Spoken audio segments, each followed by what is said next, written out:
Cumprimentamos a todos com a paz de nosso Senhor e Salvador Jesus Cristo. Estamos iniciando mais o EBD da TV. Eu sou o pastor Henrique, antes morava em Imperatriz, Maranhão, agora moro em Americana, São Paulo. Se você deseja nos convidar para estarmos aí, entre em contato conosco, meu telefone ainda é o mesmo, o telefone de Imperatriz, DDD do Maranhão é 99 e o telefone 991520454. Ou então, pelo telefone da minha esposa, DDD de Americana 019 e o telefone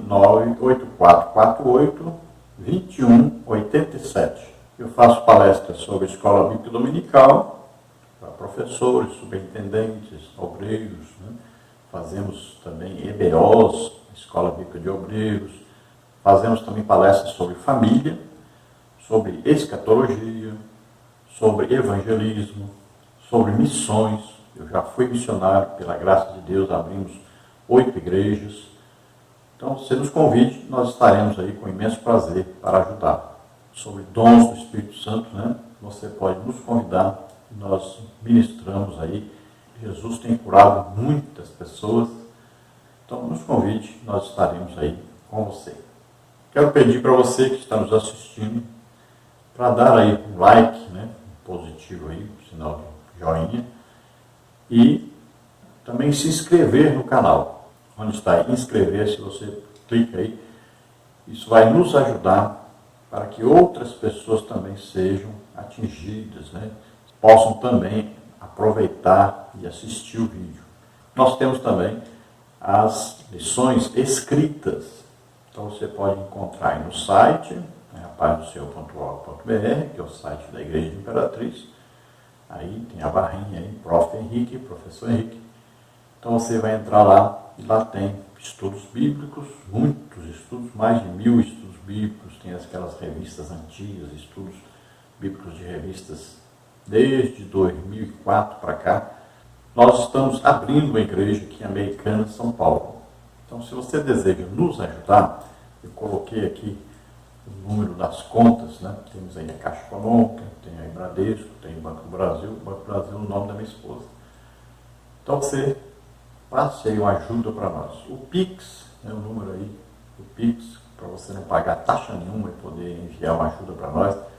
Então, o Pix é o meu próprio CPF. É só você entrar no Pix aí, você que se cadastrar no Pix, né? No seu celular você faz isso. E aí você vai ter que colocar em uma chave. No meu caso, a chave é meu CPF. Então, você coloca o meu CPF aí, tá aí o número. Você coloca, já vai cair direto. Já lá, você colocar no Pix aí o meu CPF, pronto. Já entrou lá. É só enviar a quantia que você quiser, pelo celular mesmo você faz isso, pelo aplicativo do seu banco você faz isso. É só ver no aplicativo do seu banco o Pix aí.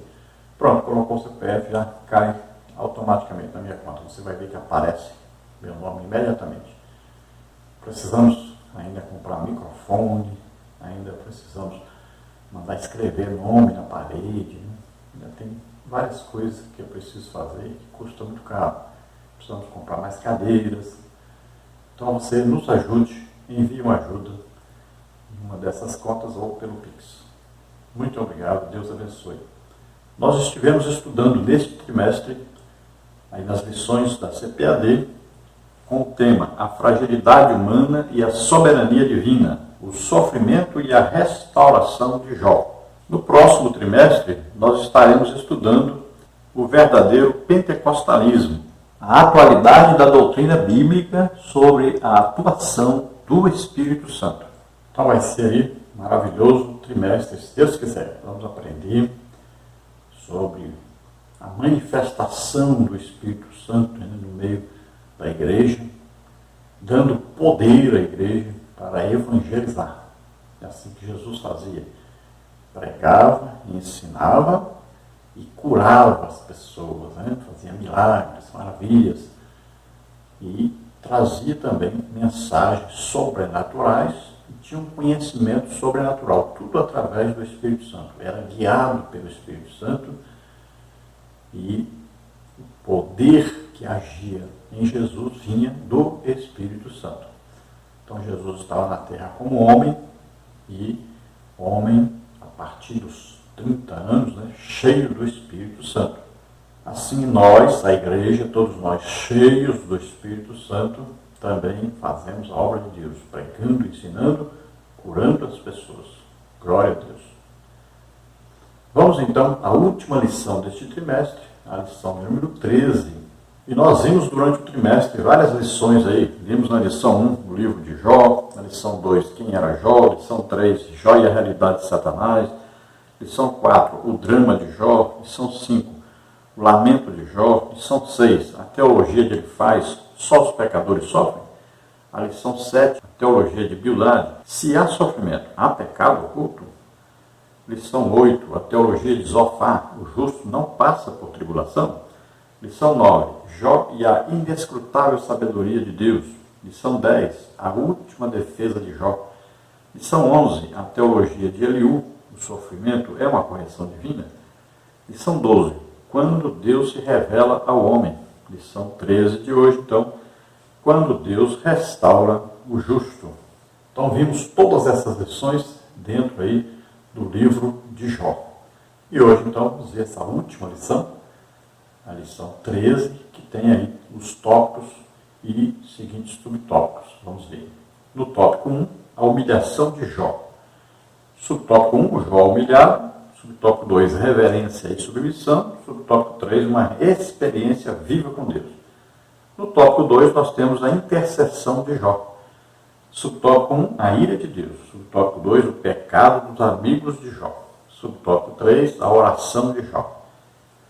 No tópico 3, nós temos a restauração de Jó. Subtópico 1, a restauração moral e espiritual. Subtópico 2, restauração social e material. Então vamos ver tudo isso aí durante então o estudo desta última lição. O textual da lição diz o seguinte: E o Senhor virou o cativeiro de Jó quando orava pelos seus amigos. E o Senhor acrescentou a Jó outro tanto em dobro a tudo quanto dantes possuía. Jó 42, 10. Então veja que Jó estava num cativeiro, ou seja, numa prisão. Estava debaixo do que?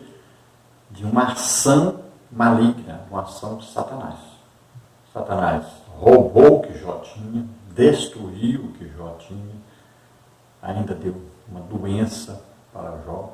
Tudo isso ocasionado por ações de Satanás, né? Além de matar os filhos de Jó, funcionários de Jó, animais. Então veja, tudo isso ação de Satanás.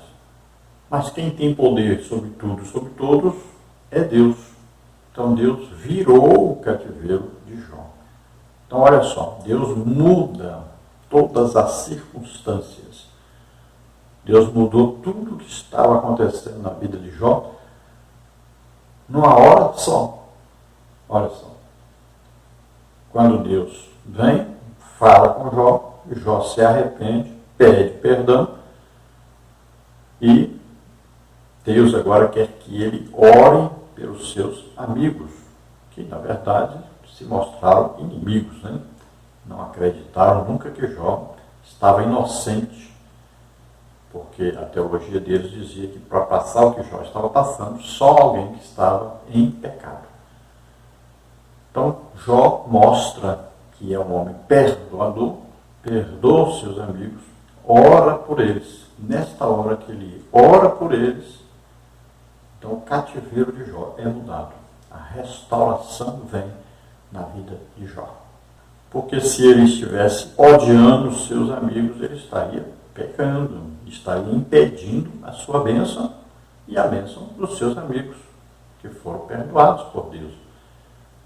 Então veja só, não pode haver inimizade, não pode haver falta de perdão, senão isso tranca as bênçãos, né? Atrapalha que as bênçãos cheguem. E aí diz então que Deus deu em dobro a Jó o que antes ele possuía. Então a dúvida aí é, por que não deu o dobro também de filhos? Porque Jó não tinha seus filhos. Ele não mandava mais nos seus filhos. Seus filhos moravam cada um em sua própria casa. não estavam debaixo do domínio de Jó mais. E como nós já insistimos em dizer várias vezes, os filhos de Jó viviam em pecado. Então estavam de banquete em banquete, tomando vinho.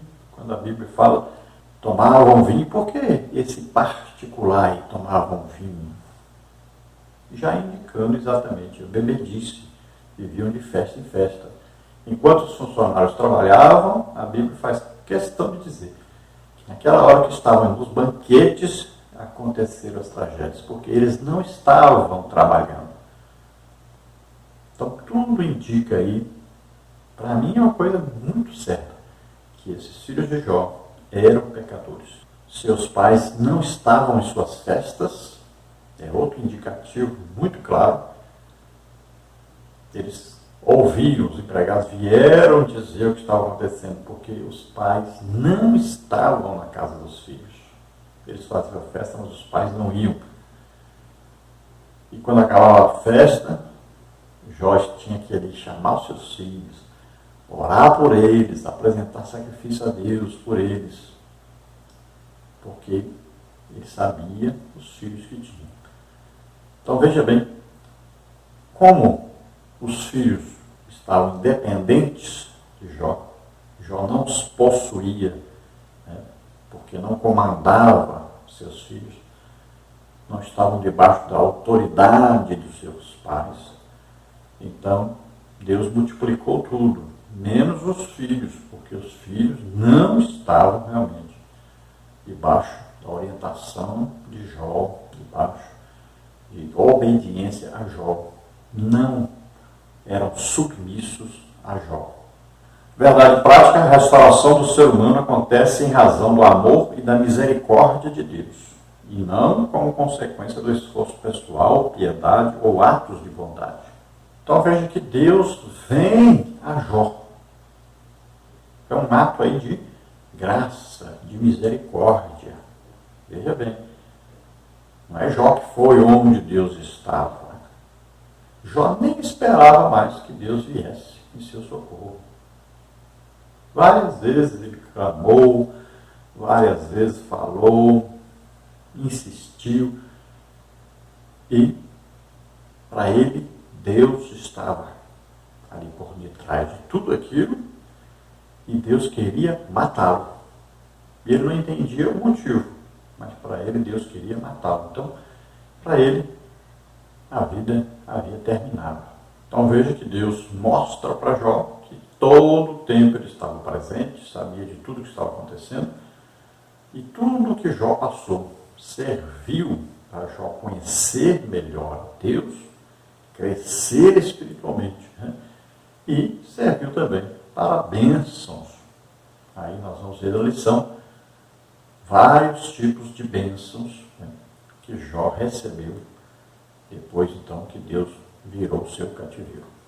Vamos ver então a leitura bíblica em classe, que está no livro de Jó, capítulo 42, do versículo 1 ao versículo 17, que diz assim: Então respondeu Jó ao Senhor e disse: Bem sei eu que tudo podes, e nenhum dos teus pensamentos pode ser impedido. Quem é aquele, dizes tu, que sem conhecimento encobre o conselho? Por isso falei do que não entendia, coisas que para mim eram maravilhosíssimas e que eu não compreendia. Escuta-me, pois, e eu falarei. Eu te perguntarei, e tu ensina-me. Com o ouvir dos meus ouvidos ouvi, mas agora te vejo os meus olhos. Por isso me abomino e me arrependo no pó e na cinza. Sucedeu, pois, que acabando o Senhor de dizer a Jó aquelas palavras, o Senhor disse a Elifaz, o temanita: A minha ira se acendeu contra ti e contra os teus dois amigos, porque não dissestes de mim o que era reto, como o meu servo Jó. Tomai, pois, 7 bezerros e 7 carneiros, e ide ao meu servo Jó, e oferecei holocaustos por vós, e o meu servo Jó orará por vós, porque deveras a ele aceitarei, para que eu vos não trate conforme a vossa loucura, porque vós não falastes de mim o que era reto, como o meu servo Jó. Então foram Elifaz, o temanita, e Bildade, o suíta, e Zofá, o namatita, e fizeram como o Senhor lhes dissera. E o Senhor aceitou a face de Jó. E o Senhor virou o cativeiro de Jó quando orava pelos seus amigos. E o Senhor acrescentou a Jó outro tanto em dobro a tudo quanto dantes possuía. Então vieram a ele todos os seus irmãos e todas as suas irmãs e todos quantos dantes o conheceram e comeram com ele pão em sua casa e se condoeram dele e o consolaram de todo o mal que o Senhor lhe havia enviado. E cada um deles lhe deu uma peça de dinheiro e cada um pendente de ouro. E assim abençoou o Senhor o último estado de Jó, mais do que o primeiro, porque teve 14.000 ovelhas e 6.000 camelos e 1.000 juntas de bois e 1.000 jumentas. Também teve 7 filhos e 3 filhas, e chamou o nome da primeira Gemima, e o nome da outra Quésia, e o nome da terceira Queren-Apuque. Em toda a terra não se acharam mulheres tão formosas como as filhas de Jó, e seu pai lhes deu herança entre seus irmãos. E depois disto, viveu-se Jó 140 anos, e viu a seus filhos e aos filhos de seus filhos até a 4ª geração. Então morreu Jó velho e farto de dias. Glória a Deus. Então vimos aí a leitura bíblica e vamos ver coisas maravilhosas aí escritas. É importantíssimo que você leia e releia. Tem muita coisa interessante aí neste capítulo.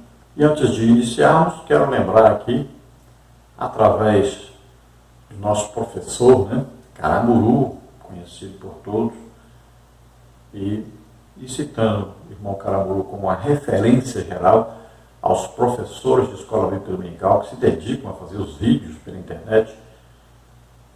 Então nós queremos estender a todos os professores que se dedicam a fazer esses vídeos, pelo YouTube, estão aí pela internet ajudando os professores.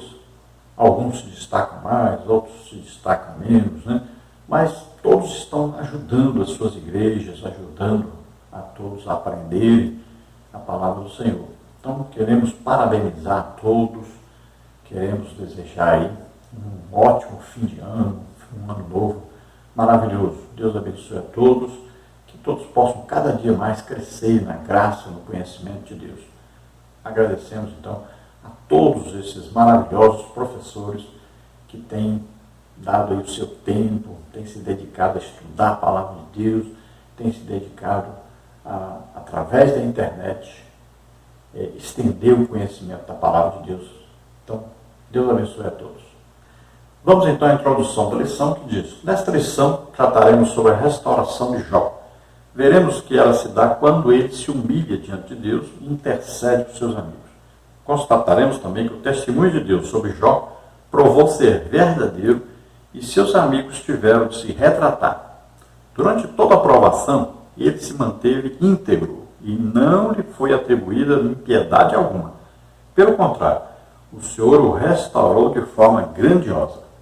Então, nós sabemos aí que Jó tinha sido roubado, seus funcionários mortos, aí vários dos seus animais mortos, fogo também se alastrou sobre suas terras, perdeu seus filhos e estava ainda doente. Por outro lado, vamos ver também que Jó desejava a morte, amaldiçoou até o dia que nasceu. Sua esposa também, desesperada, queria que ele amaldiçoasse Deus e morresse. Seus amigos, 3 amigos principais que tinha, o acusavam de haver pecado, por isso estava passando por tudo aquilo. Então ele se sentia aí sozinho e carente de Deus, desesperadamente buscando pela presença de Deus, buscando pelo julgamento de Deus. E em todo o livro de Jó, ele passa esperando que Deus viesse em seu socorro, mesmo achando que Deus que lhe tinha causado tudo aquilo e que Deus o queria matar. Então vemos agora que Deus vem, fala com Jó, e quando Jó se arrepende, Jó reconhece que falou o que não devia falar, exagerou, reclamou demais, né? Falou algumas coisas que aí seria contrário àquilo que Deus desejaria, mas Deus não considera que ele pecou. Era apenas um homem vencido, derrotado por tudo aquilo que havia acontecido a ele, e um homem que estava no final de sua esperança. Ele estava aí no limiar mesmo, né? É aquilo que quando a pessoa, o apóstolo Paulo diz que chegou uma hora que ele desesperou da vida, ele achou que não tem mais jeito, vou morrer mesmo. Então Jó já estava naquela situação máxima do sofrimento, não aguentava mais. E Jó então recebe o socorro de Deus, vem a presença de Deus, ele agora vê uma presença, um poder de Deus manifestado naquele redemoinho, ele escuta Deus falar com ele agora, e ele então vê que falou que não devia falar, se arrepende, pede perdão, e ele é restaurado quando ora por os seus amigos. Então ele, além de pedir perdão, ele também perdoa aqueles que o ofenderam, aqueles que não acreditaram nele. Então veja só que na história de Jó, esse livro de Jó é maravilhoso para aprendermos muita coisa. E nós que somos cristãos, temos que aprender que Jesus Cristo morreu em nosso lugar, levando sobre ele nossos pecados, doenças, enfermidades, levou sobre ele nossas maldições, tudo que nos era contrário, Jesus levou naquela cruz, ele morreu em nosso lugar. Então, tome posse daquilo que Jesus conquistou por nós. Acredite em Deus, acredite na obra que Jesus fez e acredite no poder de Deus. Deus pode sim, num segundo, resolver tudo o que nos é contrário, tudo que acontece na nossa vida, de repente. Mas nós temos que acreditar em Deus, acreditar no poder de Deus e crer que Deus está presente conosco, está sabendo de tudo que acontece conosco e quer nos ajudar. Deus só quer o nosso bem. Então vimos que durante a sua vida, Jó então, teve esse período de muita humilhação, mas ele foi reverente e submisso a Deus. Teve uma maravilhosa experiência com Deus, viu que Deus se ira contra aqueles que falam coisas erradas, né, a respeito de Deus, aqueles que ensinam doutrinas contrárias à palavra de Deus. Vimos então que Jó viu aí que os seus amigos foram repreendidos por Deus. Vimos que Jó perdoou seus amigos, orou pelos seus amigos, e Jó recebeu então restauração moral, espiritual, social e material, além de familiar. Vamos ver agora, no tópico 1, a humilhação de Jó. Subtópico 1, o Jó humilhado. Os capítulos 38, 39 e 40 demonstram como Deus expôs a Jó sua onipotência na criação e sapiência em preservá-la. Ele mostrou que o patriarca era incapaz de não apenas compreender a dinâmica da criação, mas, sobretudo, fazer algo parecido com ela. Jó se convenceu de que seus próprios questionamentos eram injustos. Se ele não era capaz de fazer o que Deus fez, então por que direito criticava os caminhos divinos? Se apenas uma das criaturas de Deus era capaz de impor terror em Jó, como se comportaria ele diante do Criador dessas criaturas? Então vimos aí, no capítulo 38, 39, 40, que Deus vem, fala com Jó, faz perguntas, né? Cerca aí de 70 perguntas a Jó. E se fosse aí no colégio, né? Como diz aí o irmão Caraburu, ele teria então tirado nota 0, porque não conseguiu responder nenhuma das perguntas de Deus. E se Jó então não consegue nem dominar, por exemplo, o Behemoth ou o Leviatã, nenhum um ser que Deus criou, imagine, se ele não consegue nem dominar um desses seres, imagine aquele que criou este ser. Se ele não consegue criar nada daquilo que Deus criou, manter tudo funcionando, imagine como é que ele queria ser aí igual a Deus, ou discutir com Deus, querer mandar Deus fazer uma coisa, querer direcionar Deus para alguma coisa, querer exigir alguma coisa de Deus. Então Deus mostrou a Jó que ele deveria se humilhar, que ele deveria se submeter a Deus. Por quê? Porque Deus está no controle de tudo, Ele sabe tudo, Ele vai tomar providência na hora certa, Ele vai vir em socorro na hora certa, Ele vai providenciar uma mudança na situação. Então veja só, temos que viver confiantes que Deus está sabendo de tudo, está vendo tudo e pode fazer tudo o que for necessário para mudar a nossa situação. Está nas mãos de Deus. Simples assim. Sobre o tópico 2, reverência e submissão. Diante da assombrosa visão da criação de Deus, Jó agora exclama: bem sei eu que tudo podes. Jó 42, 2. Esse versículo demonstra sua atitude de reverência e submissão diante de Deus. Ele percebe que tudo o que aconteceu em sua vida tinha um desígnio divino e, portanto, era tolice discutir ou questionar com a sapiência divina. Quem é aquele, dizes tu, que sem conhecimento encobre o conselho? Por isso falei do que não entendia. Jó 42, 3, confere com 38, 2.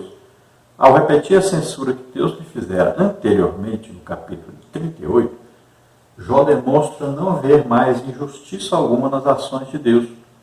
Ele admite que agiu com presunção, pois desconhecia os sábios propósitos divinos. Então Jó faz uma coisa que é muito importante para nós fazermos: reconhecer o poder de Deus. Nada é impossível para Deus. Não existe coisa nenhuma difícil para Deus.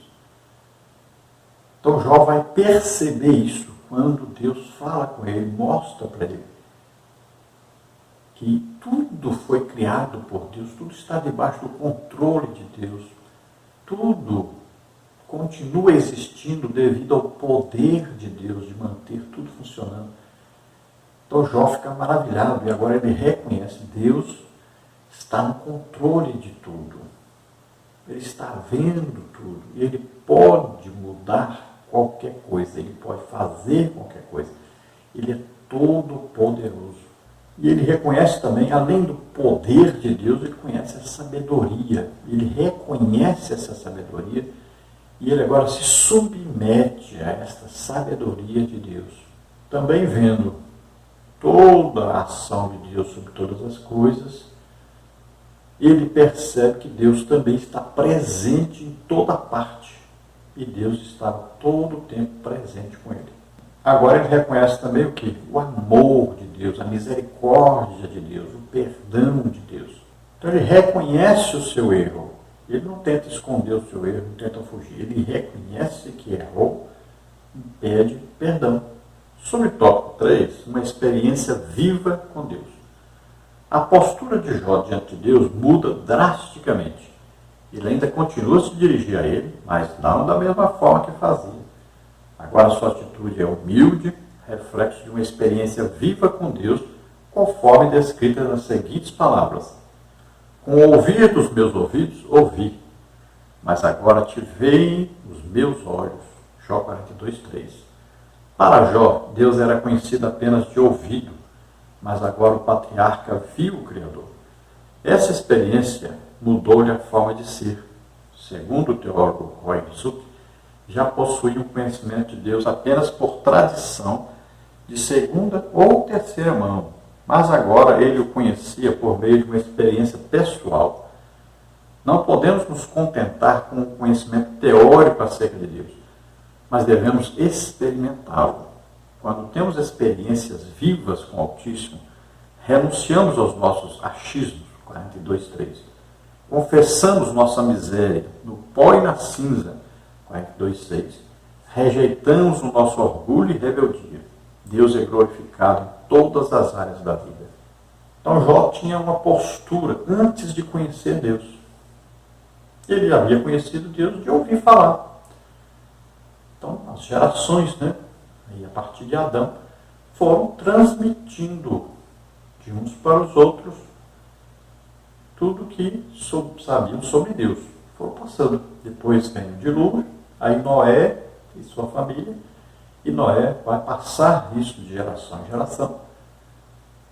Você pode ver aí que Abraão e também Jó, nós podemos colocar Jó aí, ainda alcançou o final da vida de Noé. Então ali havia uma transmissão oral. As pessoas falavam de Deus. Então falavam a respeito de Deus. E aí foi passando de pai para filho, tudo aquilo sobre Deus. Então Jó conhecia assim a respeito de Deus, ouvindo falar a respeito de Deus, mas nunca tinha tido aí um encontro real com Deus. E assim são as religiões. Pessoas são muitas vezes extremamente religiosos, foram ensinados a respeito de Deus, tem uma denominação que ele faz parte, então ele tem uma religião, mas ele não teve um real conhecimento de Deus. Ele não tem a presença de Deus morando em si. Então nós que nascemos de novo, somos diferentes. Nós nascemos de novo, morremos para aquele velho ser que não tinha conhecimento de Deus. Agora o Espírito Santo, Deus mesmo, mora em nós. Então agora nós podemos ler a palavra de Deus, entender a palavra de Deus, podemos conversar com Deus em oração e podemos também ouvir Deus falando conosco, pessoalmente.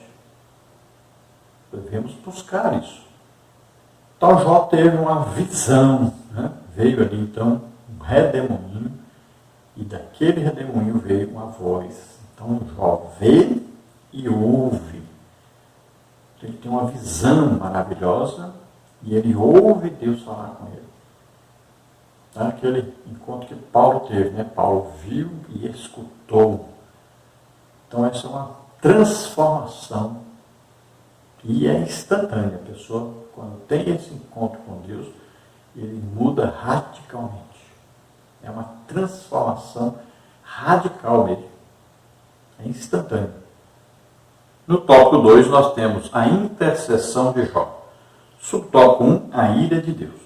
Após ter se dirigido a Jó, o Senhor volta-se para ele e faz o temanita. A minha ira se acendeu contra ti e contra os teus 2 amigos, porque não dissestes de mim o que era reto, como meu servo Jó. Jó 42:7. Estas palavras dizem muito sobre o conteúdo teológico do livro de Jó. Demonstram que as exposições feitas pelos seus amigos não eram todas verdadeiras, pois partiam de premissas falsas. Eles não apenas acusaram o patriarca, mas associaram o seu sofrimento a algum pecado cometido por ele. Jó havia se humilhado, mas não do que lhe acusavam. Ele humilhou-se a respeito de suas falas precipitadas, que revelavam orgulho e falta de bom senso. Em outras palavras, ele errou durante o seu sofrimento, mas não por causa de pecados cometidos antes do atual sofrimento. Então veja aqui que Deus, ele falou com Jó e agora ele vai falar com Elifaz.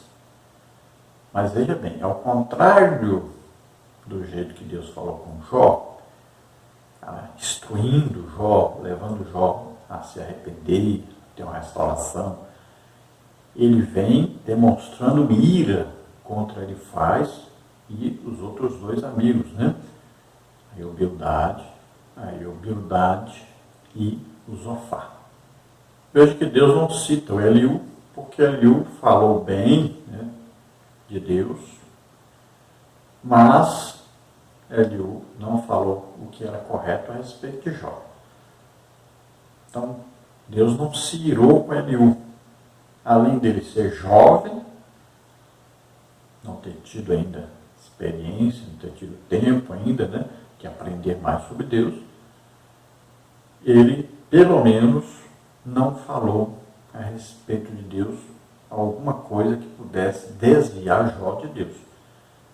Já os três amigos de Jó, que eram mais velhos, eles tinham uma doutrina, era uma tradição de sua época. Eles ensinavam que o justo vivia bem e que o ímpio vivia mal, era amaldiçoado por Deus. Então, para eles, Jó havia pecado, não se arrependia desse pecado e por isso merecia estar passando por tudo aquilo que ele estava passando. Então, este era o ensino deles.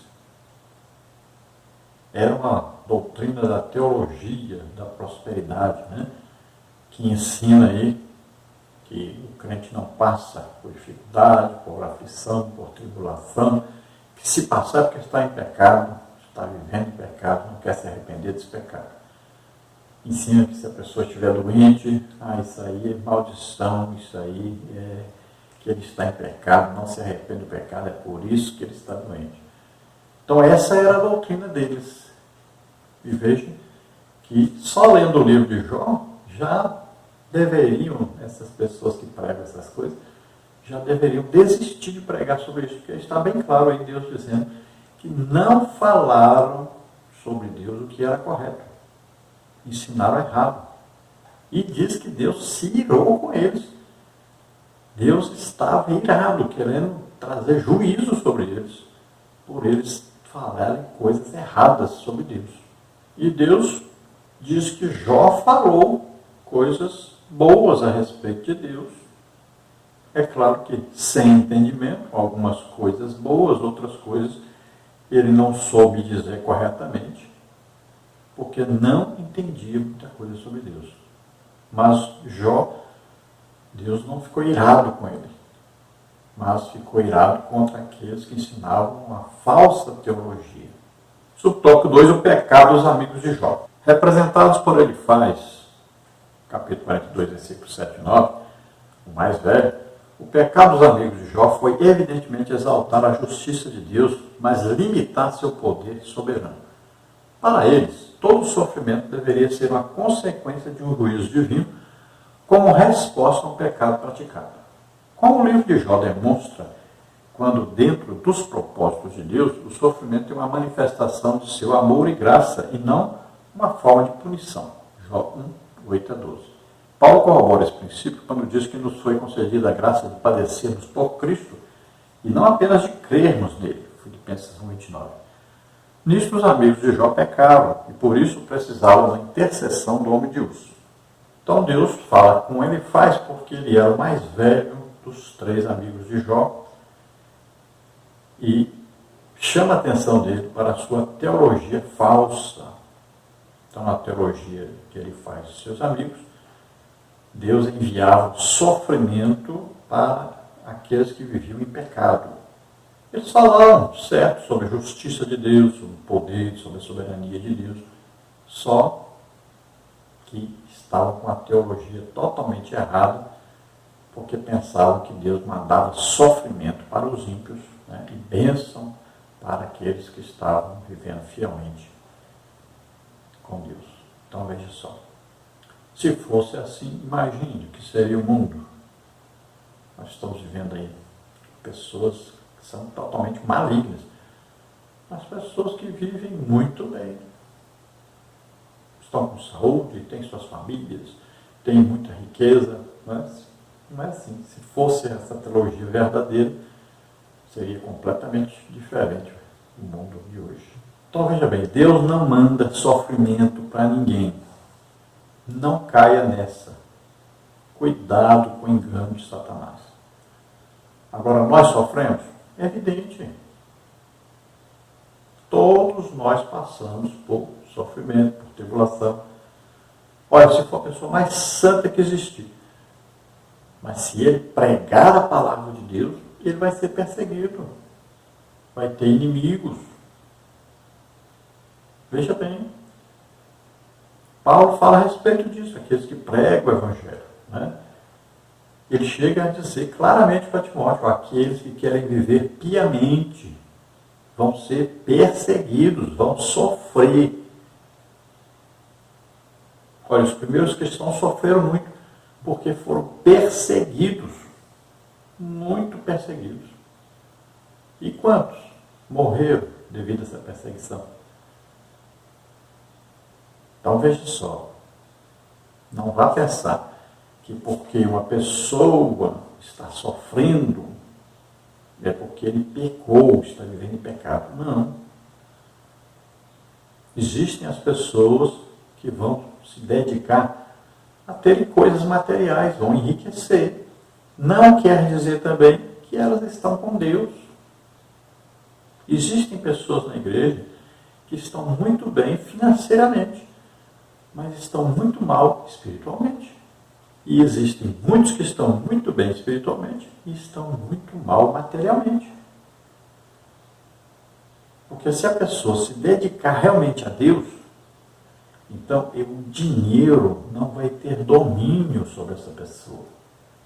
Ele não vai fazer as coisas por dinheiro, por causa do dinheiro, para ter dinheiro em troca. Mas ele faz as coisas para Deus. Veja que os apóstolos todos entregaram suas vidas para Deus. Nenhum deles morreu rico. Nenhum deles. Eles não pensavam em dinheiro. Eles não estavam atrás de dinheiro. Mas eles estavam querendo agradar a Deus. Paulo diz, olha, eu me gastarei e me deixarei gastar pelas vossas almas. Eu me dou totalmente.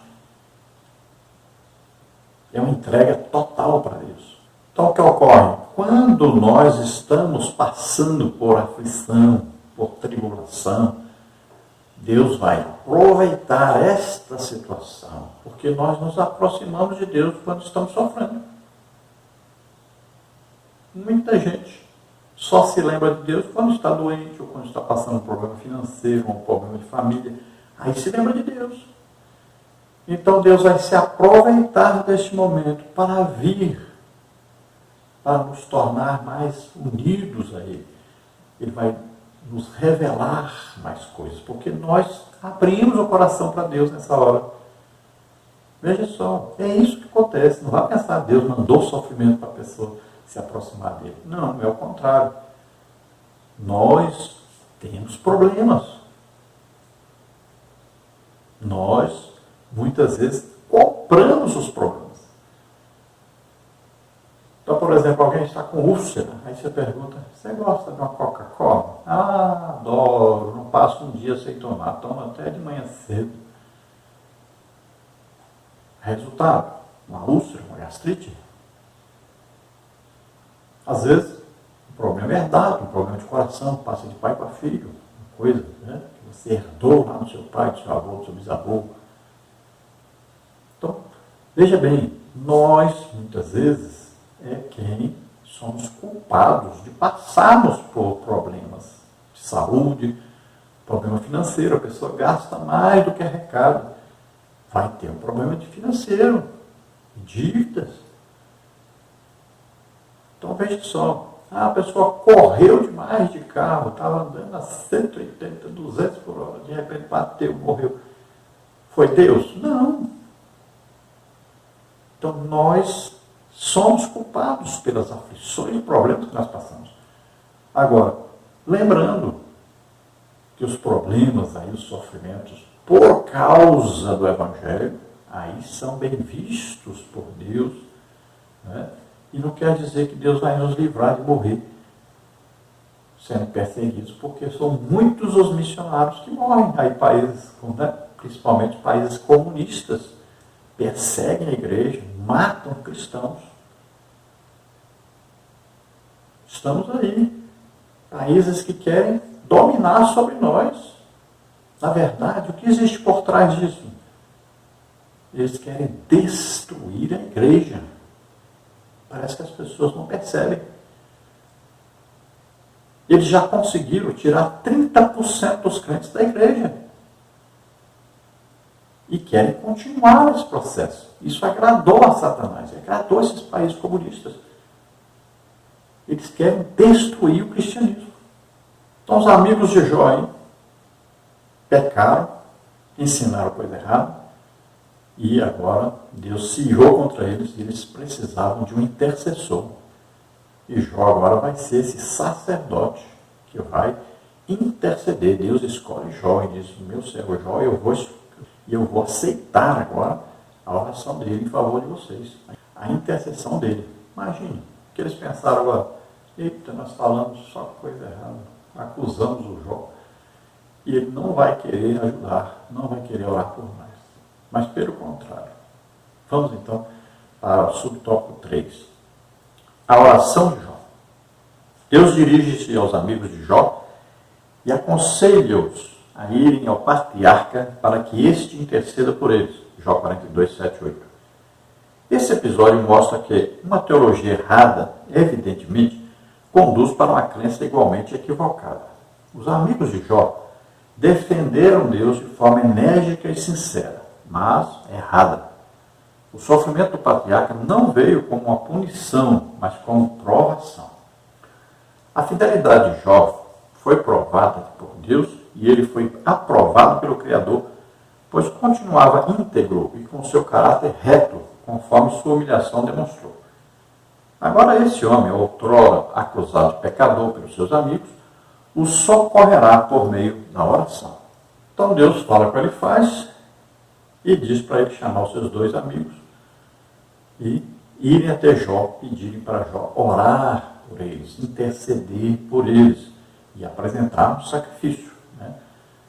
Sacrifício de animais, que olha só, aí já era exigido, não havia ainda a lei, mas sacrifícios de animais eram apresentados a Deus, porque vidas eram substituídas. Ao invés dos 3 amigos de Jó morrerem, eles apresentaram animais em lugar deles mesmos. Os animais é que morreriam. Então era um sacrifício apresentado, é uma vida apresentada a Deus em lugar da vida do pecador. Isso que Jesus fez por nós.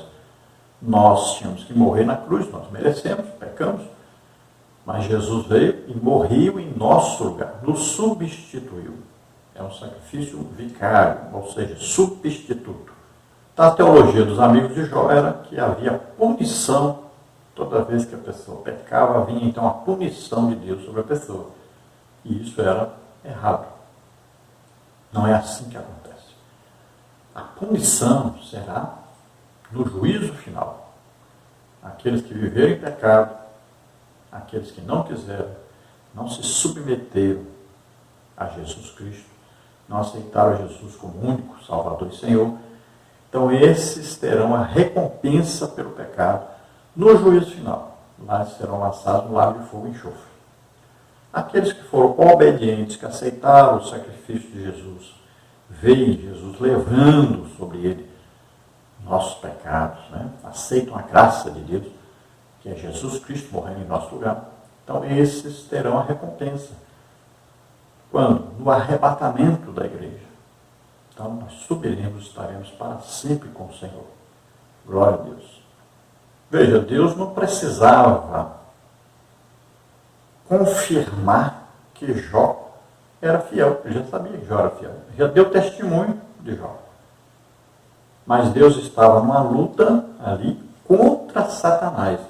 Ele estava mostrando a Satanás que um ser humano pode ser fiel a Deus. E em tudo, mesmo que ele passe por tribulação, mesmo que ele passe por qualquer problema. Então Jó já havia demonstrado que era fiel a Deus. Agora, Deus vai mostrar a Satanás que existe possibilidade de um ser humano servir a Deus, ser fiel a Deus, ser íntegro, mesmo com toda a ação de Satanás na vida dele. Isso mostra para nós que nós, crentes, temos que vencer o pecado. A qualquer custo, mesmo que custe a nossa vida. Nós temos ainda, além de Jó, muito mais do que Jó teve. Nós temos o Espírito Santo para nos ajudar a vencer o pecado. Nós temos a obrigação, o dever de sermos até melhor do que Jó. E olha que Jó foi boteiro, porque Deus deu testemunho de 3 homens, né? Noé, Daniel e Jó. Veja só. Apenas 3 homens que Deus disse que eram justos, foram justificados diante de Deus, pela sua justiça. Olha só. E nós fomos justificados pela fé em Jesus Cristo. Mas temos que viver uma vida santa, irrepreensível. Temos que lutar e vencer o pecado. E nós estamos vivendo uma época aí em que os nossos líderes vivem dando desculpa. Vivem em pecado.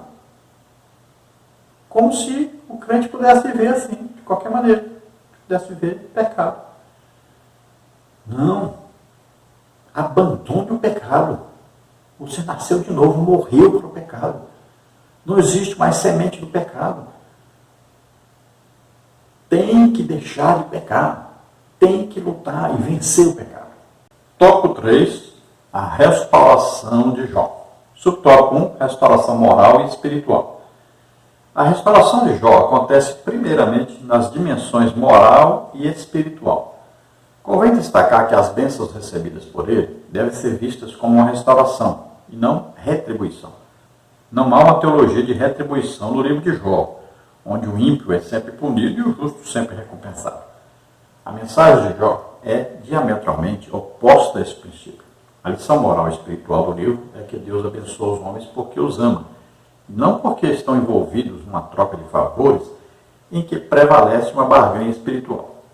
Então veja que para haver uma restauração espiritual, que não é nem restauração na verdade, né? Jó não conhecia Deus face a face, nunca tinha visto uma aparição de Deus, uma teofania, né? Nunca tinha tido assim, um encontro pessoal com Deus, e agora ele tem esse encontro pessoal com Deus. Então, aqui, ele não é apenas restaurado, vai começar uma vida nova, agora é uma experiência real com Deus. Dali para frente, Jó é completamente diferente daquele Jó que existia antes. Para isso acontecer, Jó reconheceu então o seu erro, pediu perdão. Então, veja só que ele tem um conserto com Deus, né? Uma nova ação com Deus, uma nova atitude com Deus. Então, moralmente, ele reconhece o seu erro, pede perdão. E espiritualmente, ele conhece Deus e começa uma vida nova, completamente diferente agora com Deus. E não é porque Jó era íntegro, fiel, se afastava do mal. Não, é um amor de Deus manifestado, é a graça de Deus manifestada a Jó. Porque muitos homens, né, durante toda a existência humana, muitos homens foram bons, foram fiéis, tementes a Deus, mas nunca tiveram o encontro que Jó teve com Deus. Nunca ouviram pessoalmente a voz de Deus falando com eles. Então aqui é uma ação da graça de Deus. Deus resolveu falar com Jó, se mostrar a Jó, se revelar a Jó.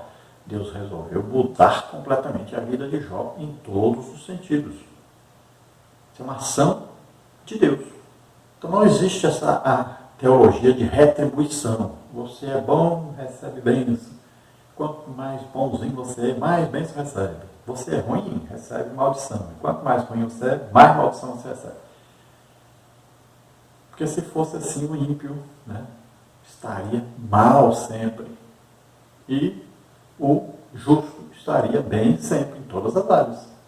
Agora, sabemos que um dia, né, então, se morrermos, ou se houver o arrebatamento, então nós seremos levados. Essa é a grande recompensa, né? É estarmos com Deus para sempre. Haverá o tribunal de Cristo, onde nossas ações, nossas obras serão julgadas. Lembre-se disso, tudo que fazemos, um dia vai ter um julgamento. E para o ímpio, juízo final, onde serão apresentadas ali também suas obras. Então veja só, existe um julgamento, e isso é certeza, mas isso é coisa futura. Não é aqui, durante a nossa existência, que Deus vai dar o pagamento a cada um pelo que ele faz. Subtópico 2, restauração social e material. A restauração de Jó também aconteceu nas dimensões social e material. Jó 42:11. As calamidades que sobrevieram sobre ele, especialmente suas feridas físicas e emocionais, o expulsaram do convívio social. Ele suportou sozinho o que pensava ser um julgamento de Deus. Mas agora todos veem a graça divina derramada de forma abundante sobre ele.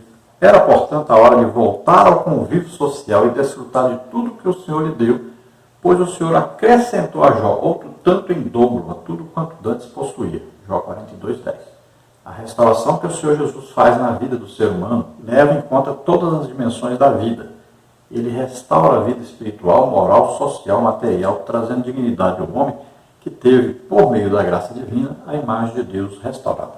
Então, na área social, aí vamos ver que Jó começa aí com a esposa, né? Que houve uma reconciliação aí com a esposa, porque a esposa antes havia se desesperado por perder tudo, e principalmente por perder seus 10 filhos num dia só. Eu acho que dificilmente alguma mulher suportaria isso.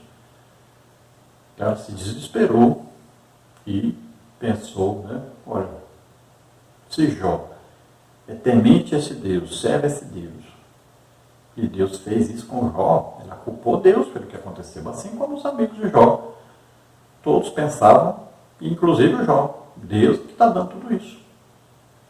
Todas essas coisas ruins que aconteceram, foi Deus que mandou.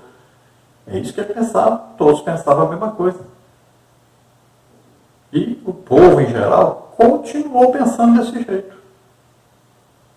Pensaram, o Jó agora foi restaurado, o Jó agora está bem de saúde, agora o Jó está feliz. É porque agora ele se arrependeu, pediu perdão a Deus. Então, isso prova que antes ele estava passando por aquilo tudo porque estava em pecado mesmo. É isso que o povo pensou.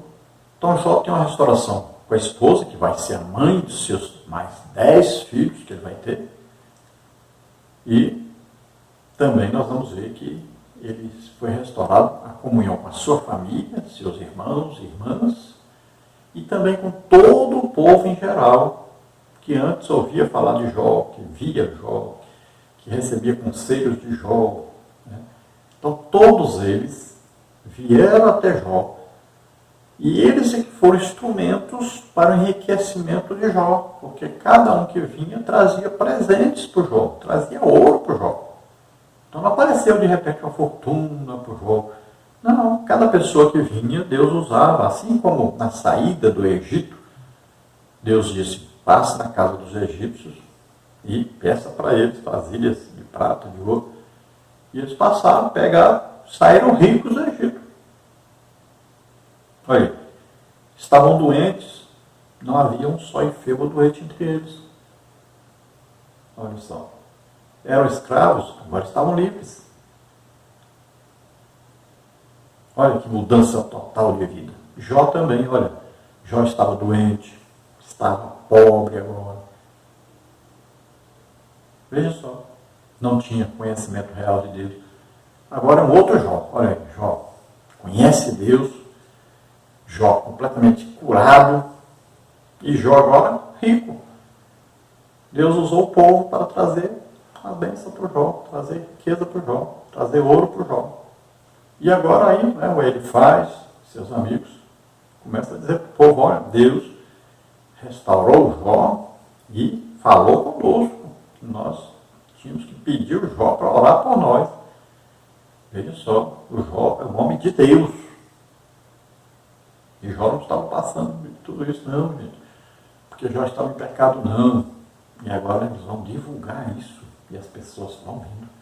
Ah, o Jó, aquele que estava quase morrendo, aquele que era muito rico, ficou pobre, aquele que perdeu os 10 filhos. Esse jovem. E aí vinham todos abençoar a vida do Jó, porque sabiam que Jó estava com Deus. Fazendo alguma coisa por Jó, era fazer alguma coisa para Deus. Eles pensavam assim. Abençoaram o Jó. E o Jó, com o passar do tempo, então foi tendo, né, os 10 filhos. Aí pelo menos 10 anos, né? 10 anos, 15 anos, não sabemos. Teve os outros 10 filhos. Jó viveu ainda muito tempo, né? 140 anos. Morreu velho, farto de dias, feliz, rico, com a família abençoada agora, né? Suas filhas se destacaram pela formosura. E Jó vivia muito feliz e agora era um Jó diferente, era um Jó que tinha conhecimento real de Deus. Agora você não vai ficar pensando, eu agora aceitei Jesus, então não tenho mais problemas, não vou ficar doente mais, não vou ficar pobre mais, não vou ter problema com ninguém mais. Não pense isso não. Agora vai começar grandes problemas na sua vida. Porque aquele que quer servir realmente a Deus, integralmente a Deus, fielmente, aquele que vocês querem viver piamente, Paulo disse bem claro, vão sofrer perseguições, vão passar por tribulação, aflição, muita coisa. A vida cristã é uma luta. Pense nisso. Nós fazemos parte de um exército que está em guerra contra Satanás e o seu reino. Conclusão. Chegamos ao final de mais um trimestre, aprendemos que nem sempre os ímpios são punidos, nem sempre os justos são recompensados. Mas Deus julga os perversos e abençoa os justos, pois todos fazem parte de um universo governado por leis e princípios morais. Todavia, isso não é tudo.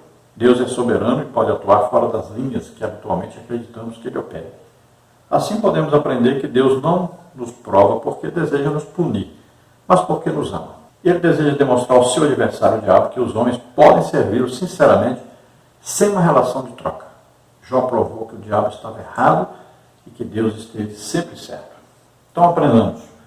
Nem sempre o ímpio passa por dificuldades e nem sempre o justo vive tranquilo, vive bem. Isso tem que estar na nossa mente. Tirar esse negócio de teologia da prosperidade da nossa cabeça. Agora temos certeza, um dia todos seremos julgados pelo que fazemos aqui na terra. Crentes no tribunal de Cristo, descrentes no juízo final. Deus pode abençoar uma pessoa que não é crente, para que Ele abençoe pessoas que são crentes, dá empregos para as pessoas, pode. Existem muitas pessoas que não são crentes e ajudam muito a obra de Deus. Então lembre-se que ao passarmos por tribulação, por aflição, nós automaticamente nos aproximaremos de Deus, buscaremos socorro em Deus. Então Deus se chega a nós, né? Se torna íntimo nosso e nos faz crescer espiritualmente quando estamos passando por essas situações. Sabendo que as situações passam, as aflições passam, as tribulações passam. E nós temos a vitória lá na frente. Então vemos que Deus deu uma lição em Satanás através de Jó. E Ele pode dar uma lição em Satanás através de cada um de nós. Devemos ser fiéis a Deus, lutarmos contra o pecado, vencermos Satanás e seus demônios. Sempre em comunhão íntima com o Espírito Santo, sabendo que Jesus Cristo morreu em nosso lugar na cruz. E nós temos um Pai que está sempre presente conosco, sempre disposto a nos abençoar. Glória a Deus. Vamos orar agora. Se você esteve assistindo, ouvindo este vídeo, então vamos agora orar ao Senhor. Se você deseja entregar totalmente sua vida a Deus, se você deseja começar uma vida nova com Deus, crendo que Jesus morreu no seu lugar, levando sobre ele todos os seus pecados, doença, enfermidade, maldição, tudo. levou sobre ele. Ele morreu por nós e ressuscitou. Creia nisso. Se você crê nisso, se você quer se submeter totalmente a Deus, entregar sua vida totalmente a Deus, vamos orar agora. Vamos orar agora e receba o perdão de Deus, receba o Espírito Santo que vai morar em você através da sua presença maravilhosa dentro de você a partir de hoje. Vamos orar. Depois estaremos orando pelos doentes e enfermos. Pai, em nome de Jesus, toca nessas vidas agora, Senhor. Recebe-os por filhos. Ah, grata cruz teve o crime com a força de estarás do mistério. Que eles creiam agora, Senhor, no sacrifício de Jesus Cristo, morrendo na cruz em lugar de cada um.